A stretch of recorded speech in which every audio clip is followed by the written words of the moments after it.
আসসালামু আলাইকুম এভরিওয়ান, সবাইকে ওয়েলকাম করছি আয়াত টাইম স্টোরিতে। সকলকে শুভেচ্ছা জানিয়েই আজকের আয়োজন শুরু করলাম। আজ আপনাদের সাথে শেয়ার করব ছোট্ট সোনামণিদের দারুণ একটি নাস্তা রেসিপি। আশা করি সকলেরই নাস্তা রেসিপিটি ভালো লাগবে। আমার রেসিপিটি যদি ভালো লেগে থাকে তাহলে অবশ্যই একটি লাইক দিবেন, আর নতুন নতুন রেসিপি পেতে অবশ্যই একটি সাবস্ক্রাইব করে রাখবেন। এই নাস্তাটি তৈরি করতে মূল উপকরণটাই হলো টোস্ট বিস্কিট। দেখুন এখানে কয়েকটি টোস্ট বিস্কুট নিয়েছি। টোস্ট বিস্কিটগুলো একটু টুকরো করে ভেঙে নিচ্ছি। আপনারা চাইলে ব্লেন্ডারে গুঁড়োও করে নিতে পারবেন। দেখুন আমি এভাবেই ছোট ছোট টুকরো করে ভেঙে নিয়েছি। এখন একটি পাত্রের মধ্যে একটি ডিম ভেঙে নিলাম। ডিমটা এবার একটু ফাটিয়ে নিচ্ছি। আমি এখানে 2টি ডিম ব্যবহার করব। আপনারা চাইলে ডিমের পরিমাণটা বাড়িয়েও দিতে পারেন। দেখুন আরও একটি ডিম দিয়ে দিলাম। এবার 2টা ডিম একসাথে ভালো করে ফাটিয়ে নিচ্ছি। ফাটিয়ে নেওয়া হয়ে গেছে। এবার টুকরো করে রাখা টোস্ট বিস্কিটগুলো ডিমের সাথে অ্যাড করে দিচ্ছি। দিয়ে একটি চামচ দিয়ে ভালো করে মাখিয়ে দিচ্ছি। 5 মিনিট রেখে দিলেই নরম হয়ে যাবে।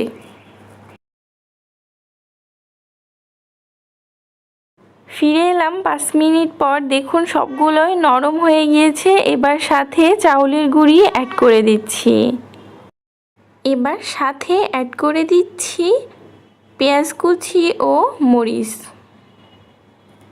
আমি এখানে 2টা মরিচ কেটে দিয়েছি, আপনারা না চাইলে স্কিপ করে যাবেন। এবং সাথে আরও অ্যাড করে দিচ্ছি ধনিয়া পাতা।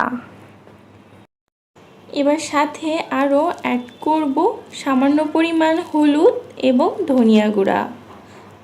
সাথে আরও অ্যাড করে দিচ্ছি সামান্য পরিমাণ লবণ। সব উপকরণগুলো হাতের সাহায্যে ভালো করে মাখিয়ে একটি ডো তৈরি করে নিতে হবে। সবগুলো মাখানোর পরে যদি একটু পাতলা হয়ে যায় তখন আরও একটু চাউলের গুঁড়ি অ্যাড করে দিবেন। দেখুন মাখানো হয়ে গিয়েছে। দেখুন এবার সামান্য পরিমাণ তেল দিয়ে ভালো করে ব্রাশ করে নিচ্ছি রুটি তৈরি করা ফিরের উপর। এবার ডোটা নিয়ে নিচ্ছি, ভালো করে হাতের সাহায্যে গোল একটি শেপ করে নিব। আপনারা আপনাদের পছন্দ মতো শেপ তৈরি করে নিতে পারেন। দেখুন গোল শেপ তৈরি করা হয়ে গিয়েছে। এবার 8 ভাগে ভাগ করে কেটে নিচ্ছি। এই নাস্তাটি 2 বছর থেকে যে কোনো বয়সী বাচ্চাদের বিকেলের নাস্তায় তৈরি করে দিতে পারেন এবং টিফিনেও তৈরি করে দিতে পারবেন। ইভেন চাইলে বড়রাও তৈরি করে খেতে পারবেন। নাস্তাটি খেতে খুবই সুস্বাদু হয়।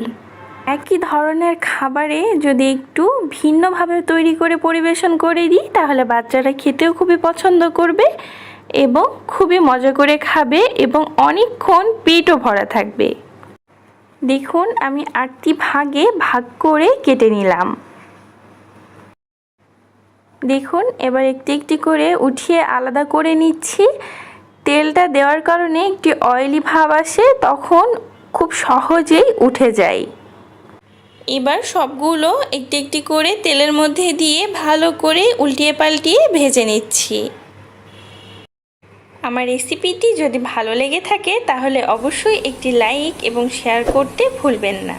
আরও একটি সাবস্ক্রাইব করে রাখবেন। নতুন কোনো রেসিপির ভিডিও আপলোড করলে সাথে সাথে আপনার কাছে নোটিফিকেশন চলে যাবে। চুলার জালটা লো মিডিয়ামে দিয়েই ভালো করে ভেজে নিতে হবে। দেখুন ভাজা হয়ে গিয়েছে, চুলার জালটাও অফ করে দিয়েছি। এবার নামিয়ে নিচ্ছি। দেখুন অল্প সময়ে টোস্ট বিস্কিট দিয়ে খুবই সুস্বাদু একটি নাস্তা তৈরি হয়ে গিয়েছে। একটি রিকোয়েস্ট, বাসায় একটিবার হলেও আপনার বাচ্চার জন্য ট্রাই করে দেখবেন। আপনার বাচ্চা খেতে খুবই পছন্দ করবে। সকলেই সুস্থ থাকুন এবং ভালো থাকুন। আমার এবং আমার পরিবারের সবার জন্য দোয়া করবেন। সকলকে শুভেচ্ছা জানিয়েই আজকের আয়োজন শেষ করলাম। আল্লাহ হাফেজ।